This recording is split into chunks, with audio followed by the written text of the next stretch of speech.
En el mundo oscuro y peligroso del narcotráfico colombiano surgió un hombre tan impredecible, tan violento y tan temido, que incluso el propio Pablo Escobar llegó a verlo como una amenaza. Su nombre era Rubén Londoño, conocido como La Yuca, un sicario cuya brutalidad superaba los límites y cuya ambición lo llevó a desafiar al capo más temido de la historia. Hoy te contaré una historia marcada por la locura, la traición y el poder. Una historia real donde cada decisión podía significar la vida o la muerte. Quédate hasta el final para descubrir el sorprendente destino del hombre que llegó a creerse intocable. Rubén Londoño creció en medio de la pobreza, en las comunas más golpeadas de Medellín, específicamente en el municipio de La Estrella, un lugar que, según el periodista Alonso Salazar, se convirtió en un semillero de los hombres que terminarían sirviendo a Escobar. Aunque Pablo había nacido en Envigado, muchos de sus hombres más cercanos surgieron de esta zona olvidada. Allí fue donde Rubén forjó su reputación. Rápido, violento, implacable, se convirtió en uno de los pistoleros más temidos, llegando incluso a ser escolta personal del jefe.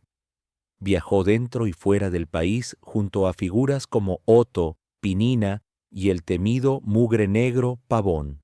Pero detrás de esa fachada peligrosa había un enemigo que lo consumía lentamente: su adicción al bazuco, una droga que lo hundió en una espiral de paranoia, impulsos incontrolables y violencia desmedida.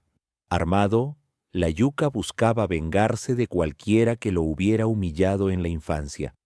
Para él, la violencia se convirtió en un modo de vida y en un negocio.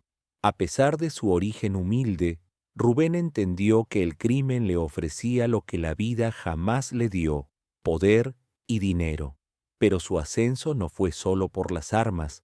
Con el apoyo de sectores políticos locales, especialmente del movimiento Renovación Liberal, logró proyectar una imagen respetable e incluso ocupar un cargo como concejal. Tras esa fachada política, se escondía uno de los hombres más temidos del cartel de Medellín. En ese escenario aparece Pablo Correa, un poderoso narcotraficante y colaborador cercano de Escobar.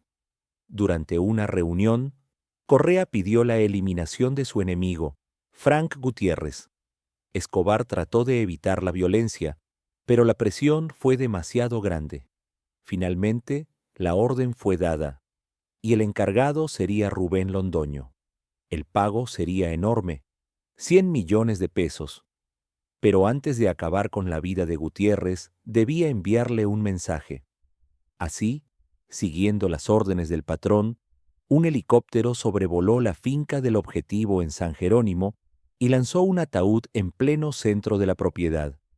Un aviso silencioso, pero contundente. Aún así, el destino dio un giro inesperado. 10 días después, Gutiérrez fue atacado mientras almorzaba.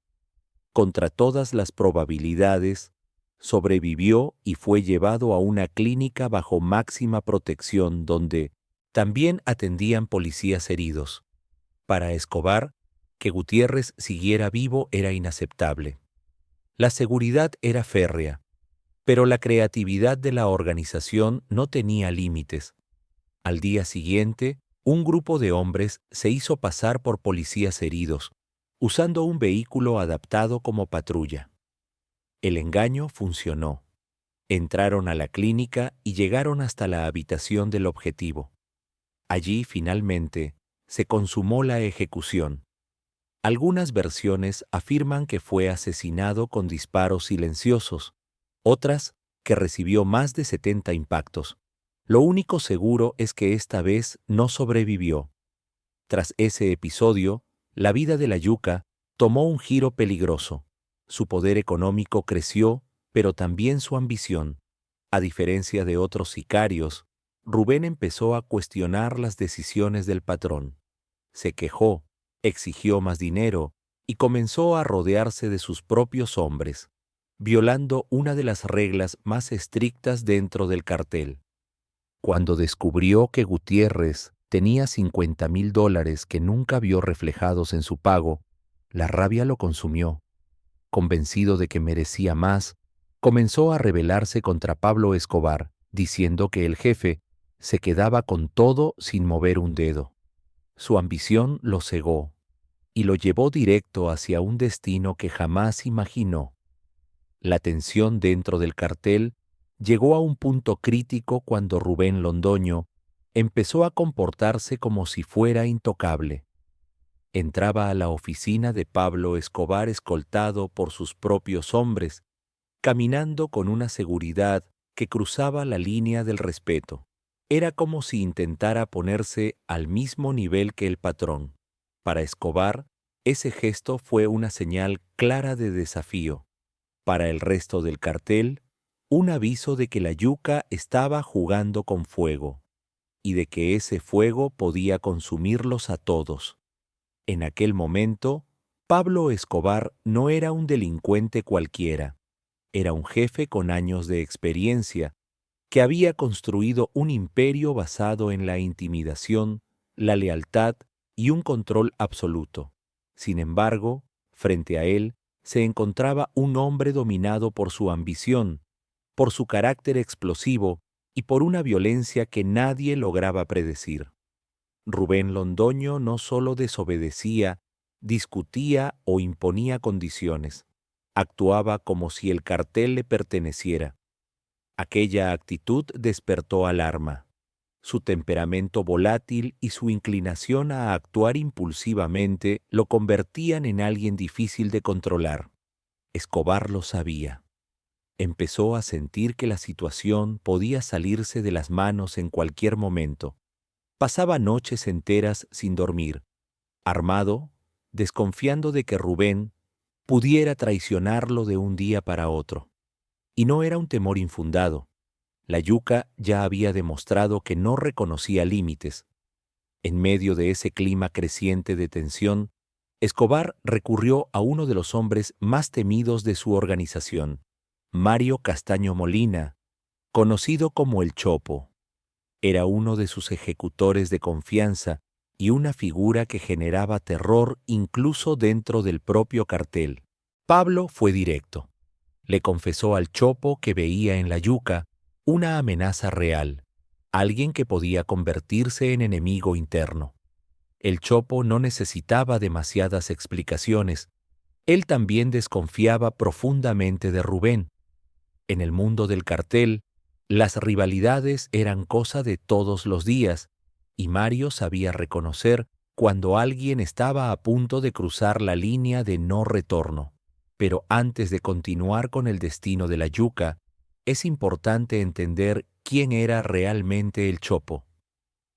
Mario Castaño Molina era considerado uno de los hombres más peligrosos que había pasado por el cartel. Su infancia, marcada por la violencia y los abusos, lo había moldeado de manera brutal. Era explosivo, agresivo y prácticamente imposible de controlar. Cuando alguien lo provocaba, respondía con amenazas o peor. Su vida personal reflejaba ese mismo patrón, impulsivo, celoso y extremadamente violento. En una ocasión, incluso hirió a su propia esposa tras un incidente doméstico. Para él, cualquier sospecha, por mínima que fuera, podía desencadenar una reacción desmedida. Su reputación era tan oscura que muchos aseguraban que bastaba una mirada para entender que era un hombre capaz de todo.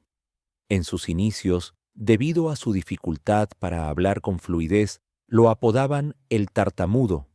Sin embargo, Escobar, siempre sarcástico con los apodos, decidió rebautizarlo como el Chopo, en referencia a un fusil artesanal muy común en los barrios populares.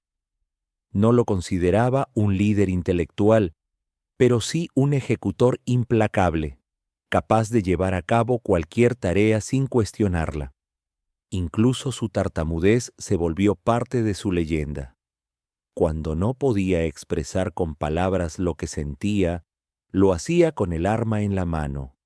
Sus propios compañeros sabían que cuando la voz del Chopo comenzaba a quebrarse, lo siguiente podía ser un estallido de violencia. John Jairo Velázquez, alias Popeye, lo describió como un hombre sin educación, de carácter imposible y adicto a las drogas, cuya reacción ante el más mínimo conflicto era simplemente atacar. En una ocasión, según relatos, le quitó la vida a un joven solo porque éste presumió una pistola nueva frente a él. Tras la caída de José Gonzalo Rodríguez Gacha, el mexicano, el Chopo asumió mayor poder militar dentro del cartel. Su método era simple: infundir miedo. Si sospechaba de una traición, su represalia no se limitaba a la persona involucrada, sino que alcanzaba a toda su familia. Su nombre se volvió sinónimo de terror. Uno de los episodios más oscuros en los que participó fue el caso de los hermanos Galeano y Moncada. Durante la operación, encontró una gran suma de dinero que intentó ocultar. Cuando Escobar lo interrogó, lo negó todo, pero Pablo siempre encontraba la verdad. Finalmente, presionado y temiendo por su vida, el Chopo devolvió la mayor parte del dinero. Ese acto lo salvó del castigo inmediato, pero lo dejó marcado para siempre como alguien bajo vigilancia. A pesar del desgaste del cartel, Escobar siguió una estrategia violenta contra el Estado, y para ello utilizó al Chopo como pieza clave en secuestros, atentados y asesinatos selectivos. Esa escalada llevó a que el gobierno colombiano reactivara con más fuerza el bloque de búsqueda, enfocando todos sus recursos en acabar con Escobar y su círculo cercano. Fue entonces cuando apareció un hombre que cambiaría el destino de todos: Juan, colaborador del Chopo. Durante una redada, acorralado y temiendo por su vida, imploró que no lo mataran y ofreció información a cambio. Y su información era precisa. Reveló la ubicación exacta donde el Chopo acostumbraba a esconderse. La historia estaba a punto de cambiar para siempre. Un lujoso apartamento en el edificio del Banco Comercial Antioqueño, en pleno corazón de Medellín, calle 53 con carrera 49. Allí, según la inteligencia recopilada, el Chopo aparecía con una puntualidad inquietante, al menos 3 veces por semana. La información era demasiado precisa como para ignorarla. Un equipo élite de 8 agentes, liderado por un oficial encapuchado, se movilizó de inmediato.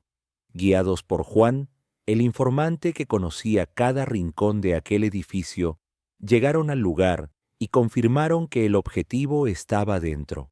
La operación debía ejecutarse con absoluta precisión: entrar rápido, neutralizar y evitar cualquier peligro para la ciudad. Los agentes lograron abrir la puerta en silencio.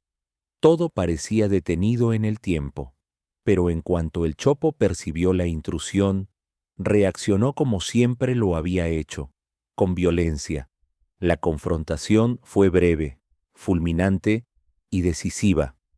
El intercambio terminó en cuestión de segundos. Cuando todo quedó en silencio, el cuerpo de Mario Castaño Molina yacía en medio del apartamento. Junto a él, los agentes encontraron más de 1000 proyectiles, prueba de la magnitud del arsenal que lo acompañaba siempre. La versión oficial habló de 48 disparos que impactaron en la escena, una discrepancia que reflejaba el caos y el costo humano de aquella operación. Su aspecto era irreconocible, sin bigote, con solo una sudadera y un zapato, y en su pecho el tatuaje de un águila. La recompensa por su captura ascendía a 100 millones de pesos, y su caída representaba uno de los golpes más contundentes contra la estructura criminal de Medellín. Pero la historia no terminaba ahí. Antes de morir, el Chopo había dejado una misión inconclusa: la eliminación de Rubén Londoño, alias La Yuca. Y para cumplirla, había escogido a uno de los jóvenes más prometedores del cartel, Johnny Rivera, conocido como El Palomo. El Palomo era un guerrero silencioso, de mirada seria, carácter reservado y procedente del municipio de La Estrella, una cuna de figuras que terminaron ligadas a la organización criminal. Aunque disciplinado y discreto, también tenía momentos de camaradería, compartiendo bebidas con quienes combatían a su lado. Sin embargo, Johnny Rivera era mucho más que un sicario. Su dualidad lo hacía enigmático. Profundamente religioso, siempre cargaba un escapulario y leía la Biblia con devoción. Una mezcla de fe y violencia que desconcertaba a quienes lo conocían. Su carrera comenzó bajo las órdenes del Chopo, que lo reclutó como escolta personal. Su precisión, velocidad y frialdad lo convirtieron en un hombre de confianza. Cuando Pablo Escobar lo conoció, percibió de inmediato su lealtad y disciplina. Desde entonces se abrió camino hacia el círculo más cercano del capo. A los 22 años ya era un tirador formidable, centrado, humilde e introvertido. No era dado a los excesos. Su único vicio era la marihuana. Admiraba profundamente a figuras como Pinina y Popeye, a quienes consideraba maestros en su formación dentro del cartel. Pero en 1989 estuvo a punto de perderlo todo. Durante un operativo en Caldas, fue arrestado junto a varios colaboradores. Si lo trasladaban a la prisión de Bellavista, escapar sería prácticamente imposible. Escobar, sin embargo, no estaba dispuesto a dejar caer a uno de sus hombres más prometedores. Ordenó a Pinina rescatarlo a cualquier costo. La pequeña cárcel albergaba apenas 40 presos y contaba con pocos guardias, el escenario perfecto para una operación rápida. El rescate fue quirúrgico. Una mujer distrajo a los oficiales, mientras Popeye irrumpía armado y llegaba directamente hasta la celda de Johnny Rivera. En cuestión de minutos, el Palomo estaba libre. 2 años después, en 1991, el panorama cambió por completo. El gobierno colombiano aprobó la extradición a Estados Unidos y bajo la presión, Escobar y varios de sus lugartenientes, entre ellos el Palomo, decidieron entregarse bajo un acuerdo. Su destino fue la prisión de la Catedral, en Envigado. Oficialmente máxima seguridad, aunque la historia demostraría que era todo lo contrario. En la práctica, la catedral no era una prisión, era un refugio de lujo construido a la medida de Pablo Escobar. Antes de su transformación, incluso había sido un centro de rehabilitación, pero tras la llegada del capo, se convirtió en un escondite con todas las comodidades imaginables. Aún así, la fachada de legalidad no duró demasiado. El 22 de julio de 1992, el presidente César Gaviria ordenó un operativo militar para trasladar a Escobar y a sus hombres a una verdadera cárcel bajo control del ejército. La respuesta de Escobar fue inmediata. La fuga de la catedral, uno de los episodios más sorprendentes de la historia criminal del país. El Palomo, siempre fiel al patrón, formó parte tanto del plan de escape como de las operaciones paralelas que buscaban frenar al Estado. Durante ese periodo participó en secuestros de alto impacto, como los del viceministro de Justicia, Eduardo Mendoza, y el del coronel Hernando Navas Rubio. Estos secuestros no solo mostraron el alcance operativo del grupo de Escobar, sino también su determinación por desestabilizar al gobierno desde adentro. La fuga marcó un antes y un después. Mientras el bloque de búsqueda y la DEA rodeaban el complejo, Escobar, su hermano Roberto y 9 de sus hombres escapaban por rutas secretas diseñadas con precisión quirúrgica. El Palomo tomó un camino distinto. Se refugió primero en el sur de Antioquia, luego en Manizales, y finalmente volvió a Medellín, donde retomó su papel como parte esencial del anillo de seguridad del capo. Las agencias de inteligencia lo consideraban un enemigo prioritario. Informes recientes lo señalaban como financista de grupos armados responsables de ataques contra la policía, un golpe que estremeció a la fuerza pública. Pero para entender el peso que tenía el Palomo dentro del cartel, era necesario retroceder unos años. En sus primeros días como sicario, recibió un encargo directo del Chopo: eliminar a Rubén Londoño, alias La Yuca, un hombre que había osado desafiar la autoridad de Escobar. El 18 de julio de 1986, la misión se cumplió. La Yuca fue emboscado y su cuerpo apareció en una carretera, presentado como parte de un supuesto enfrentamiento con la policía. Los hombres leales a él fueron llamados por Escobar. El patrón les ofreció una salida pacífica. Podían unirse a su estructura. Algunos aceptaron. Otros no tuvieron la misma suerte. Al menos 5 colaboradores cercanos de la Yuca desaparecieron en circunstancias similares, borrando cualquier rastro de esa facción dentro del cartel de Medellín. Con el paso del tiempo, la figura de la Yuca quedó relegada, incluso marginada en producciones televisivas. Pero mientras su historia se desvanecía, el destino de Johnny Rivera Acosta, alias El Palomo, continuaba desarrollándose en las calles de Medellín. El lunes 7 de noviembre, el Centro de Recepción del Gobierno de Medellín recibió la primera de 3 llamadas anónimas que marcarían el inicio del fin. El informante aseguraba que Rivera se escondía en una granja del municipio de La Estrella, acompañado por 3 hombres del ala más peligrosa del cartel.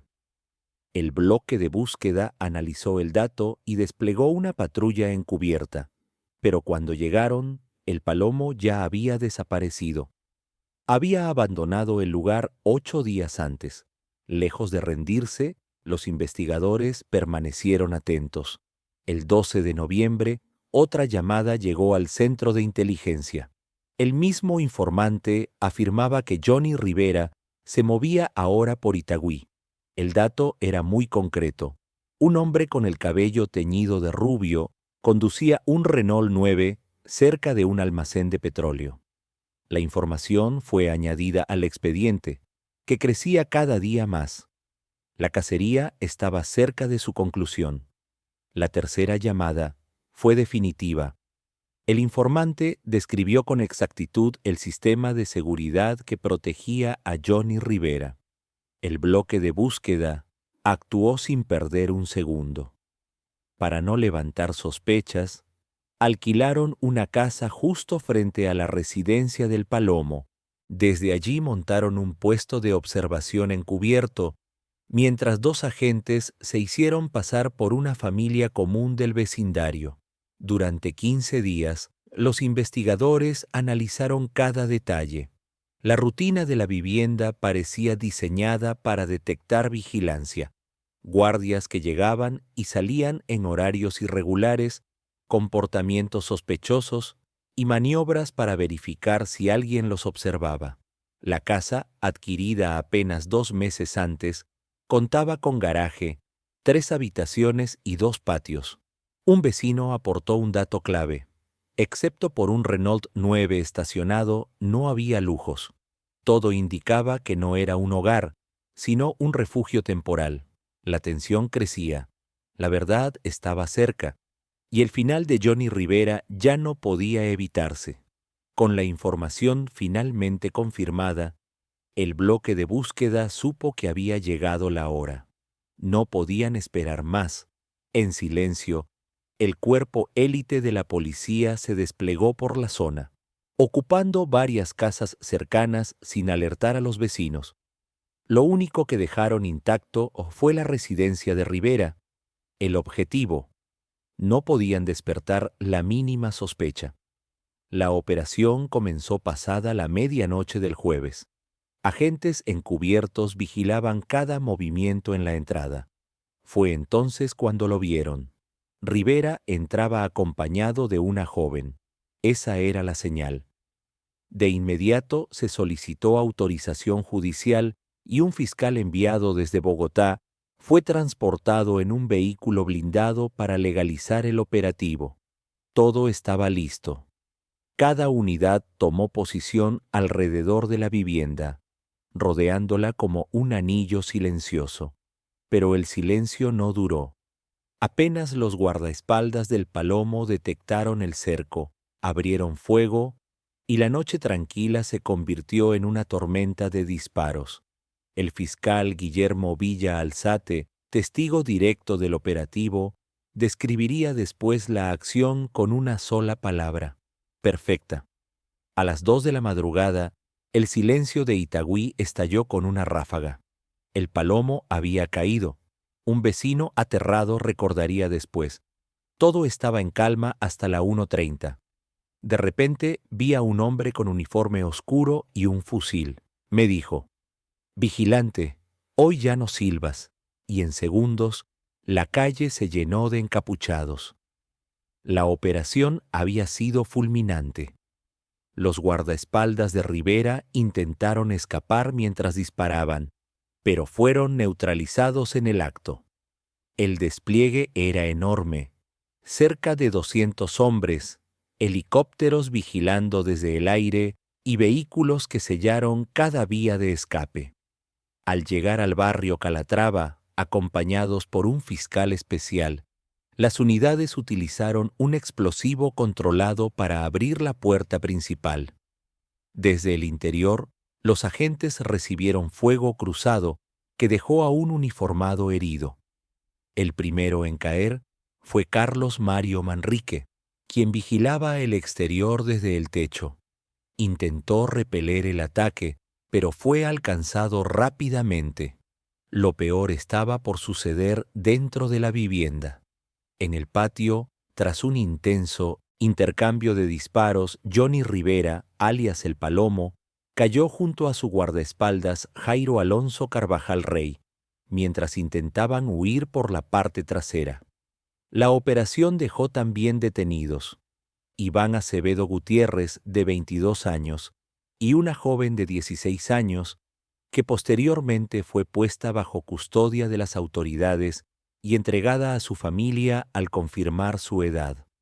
Dentro de la residencia encontraron pruebas clave: una cédula falsa con la identidad que usaba el Palomo, brazaletes del DAS, equipos de comunicación y varias armas cortas. Todo confirmaba que era un objetivo altamente peligroso.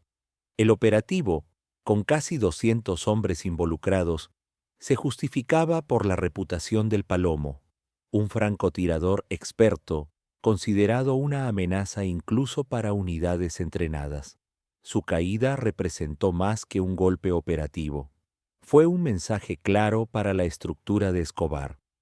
La muerte de Rivera se sumaba a la de otros hombres fuertes del cartel, debilitando poco a poco su brazo armado. Su cuerpo fue reclamado por 2 de sus hermanas, cerrando así un capítulo que dejó cicatrices profundas en la comunidad.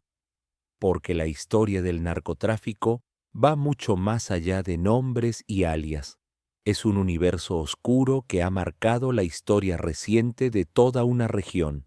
En ese mundo, las lealtades son frágiles, las traiciones inevitables y el poder se ejerce con un precio que siempre termina siendo demasiado alto. Es un ciclo de violencia que nunca descansa y que siempre cobra factura.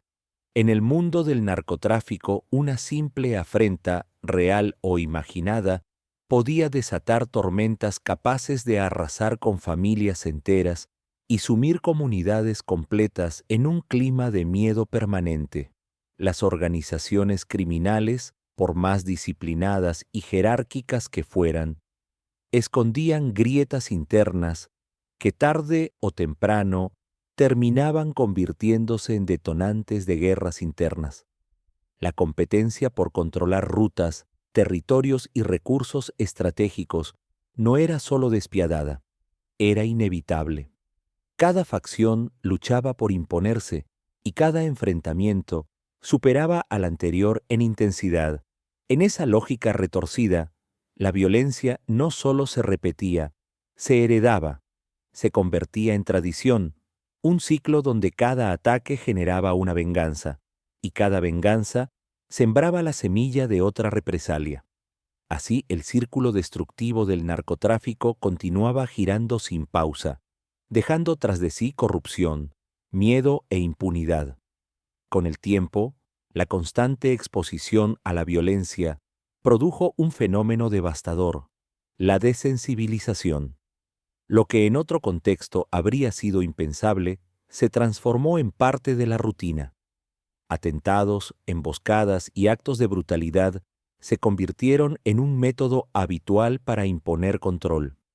La violencia ya no era solo una herramienta de castigo, se convirtió en una estrategia de dominación territorial. Las organizaciones criminales eliminaban rivales, intimidaban comunidades y sembraban miedo con la precisión de un ejército clandestino. Cada acción estaba pensada para reforzar rutas de narcotráfico, asegurar zonas de influencia y demostrar que en ese mundo el poder se sostenía por la fuerza.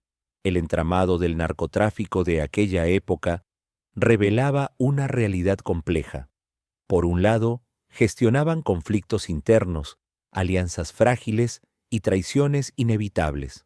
Por otro, la violencia planificada funcionaba como una especie de política interna, diseñada para mantener la cohesión del grupo y demostrar autoridad absoluta.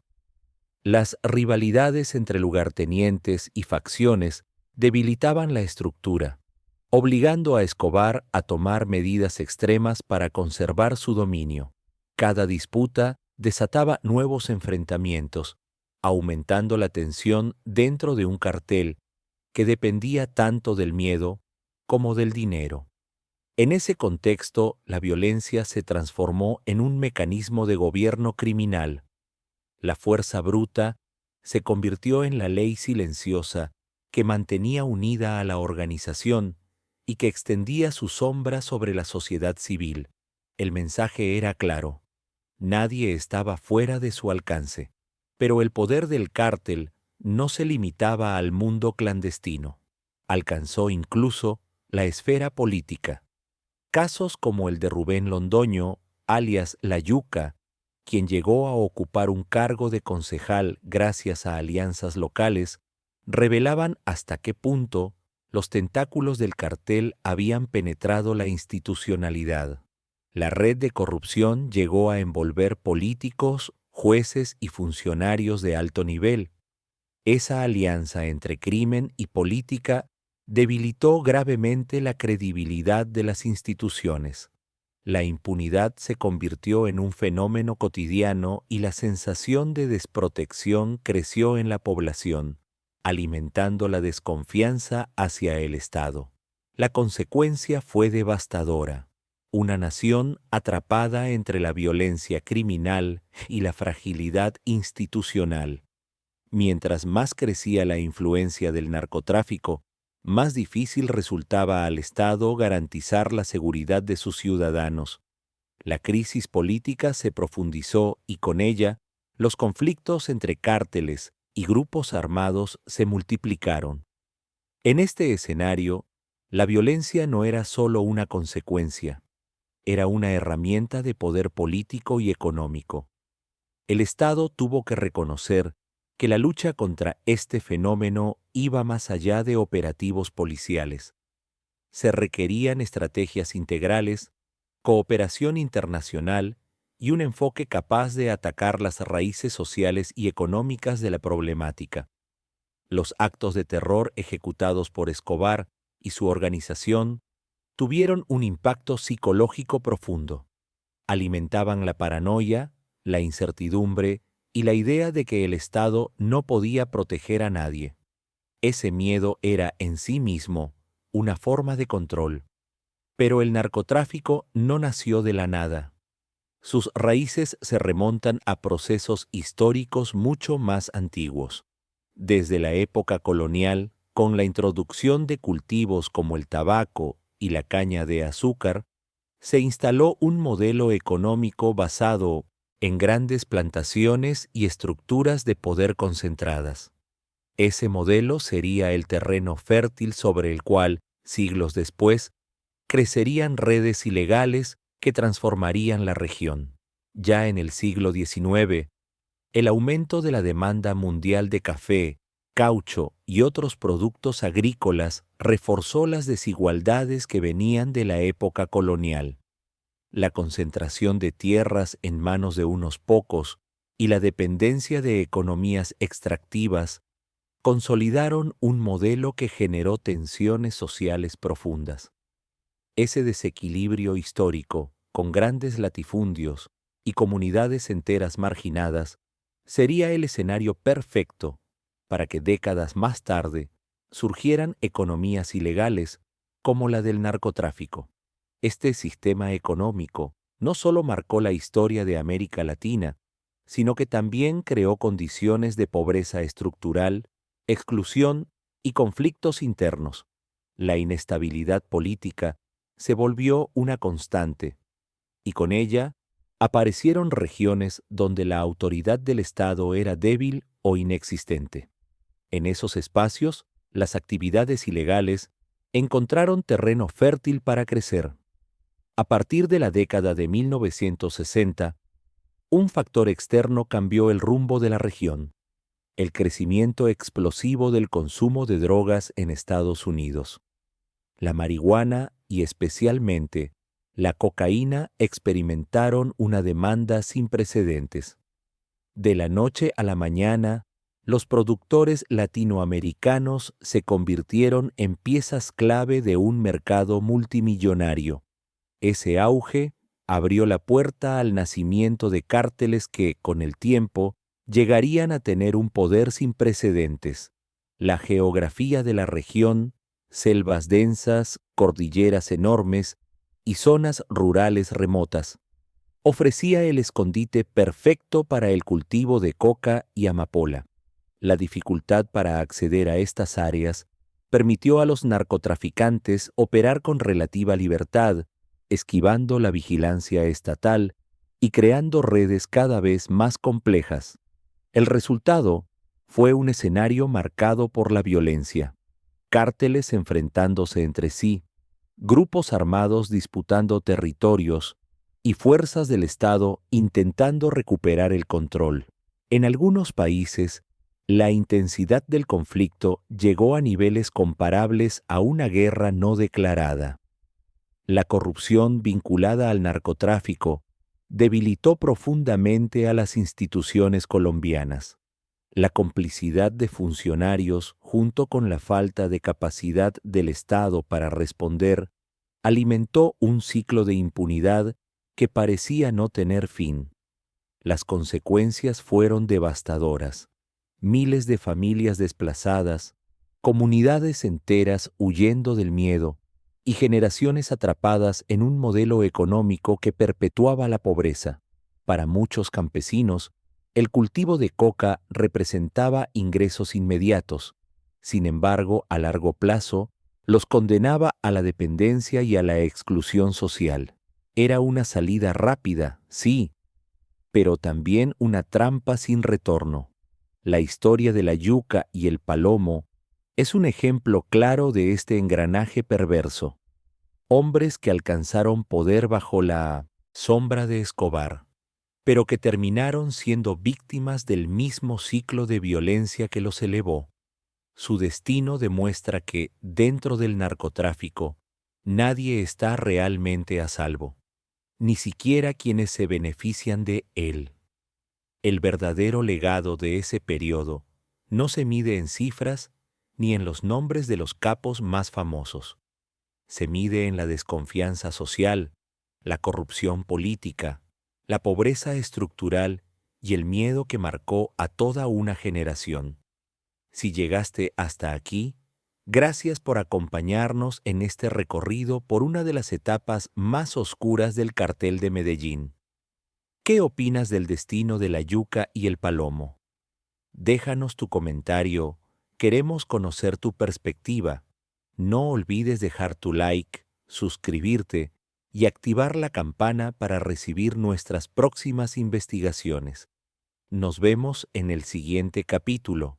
Desde el siglo XIX, cuando la demanda mundial de café, caucho y otros productos agrícolas comenzó a crecer sin control, América Latina entró en una espiral histórica que marcaría su destino. La concentración de tierras en pocas manos y un modelo económico basado en la explotación y la desigualdad crearon el terreno perfecto para tensiones sociales profundas, tensiones que con el paso de las décadas se transformarían en algo mucho más oscuro. En esta región marcada por latifundios enormes, pobreza estructural y una autoridad estatal debilitada, se fue formando silenciosamente un escenario que décadas después permitiría el surgimiento de economías ilegales, un sistema desigual que actuó como una bomba de tiempo. Pero el verdadero giro comenzó en los años 60. La creciente demanda de drogas en Estados Unidos, primero marihuana, luego cocaína, abrió de golpe un mercado multimillonario, un mercado que transformó a pequeños productores en piezas clave de una red internacional. Ese impulso fue suficiente para que surgieran los cárteles más poderosos de la historia moderna. La geografía de América Latina, con selvas impenetrables, montañas interminables y zonas rurales sin presencia del Estado, se convirtió en el escondite ideal. Allí la vigilancia era casi imposible y los grupos criminales pudieron consolidarse sin enfrentar resistencia real. El resultado fue devastador: cárteles enfrentándose entre sí, disputas violentas por territorios y una escalada que muchos describen como una guerra silenciosa. La corrupción también creció, infiltrando instituciones, debilitando al Estado y generando un ciclo de impunidad que parecía no tener fin. Mientras tanto, miles de familias fueron desplazadas, obligadas a abandonar sus hogares por miedo, amenazas o por la simple imposibilidad de vivir en medio del conflicto. Para muchos campesinos, cultivar coca representaba ingresos inmediatos y necesarios, pero a largo plazo solo profundizaba la dependencia, la pobreza y el aislamiento. En este contexto aparece una historia que refleja perfectamente este engranaje oscuro: la yuca y el palomo, dos hombres que alcanzaron poder bajo la sombra de Pablo Escobar, pero cuyo final demuestra una verdad innegable. En el mundo del narcotráfico, nadie está realmente a salvo. El sistema que los elevó fue el mismo que los terminó devorando. Su caída no es distinta a la de tantos otros que creyeron tener el control. Es un recordatorio de que en este universo clandestino, el poder es tan frágil como la lealtad. El verdadero legado de esta época no se mide solo en estadísticas. Se siente en la desconfianza social, en la corrupción política, en la pobreza sostenida y en el miedo que marcó a toda una generación. Una cicatriz histórica que aún permanece abierta. Si llegaste hasta aquí, gracias por acompañarnos en este viaje por una de las historias más impactantes del cartel de Medellín. ¿Qué opinas del destino de la yuca y el palomo? Déjanos tu comentario. Queremos conocer tu punto de vista. No olvides dejar tu me gusta, suscribirte y activar la campana para no perderte nuestras próximas investigaciones. Nos vemos en el siguiente capítulo.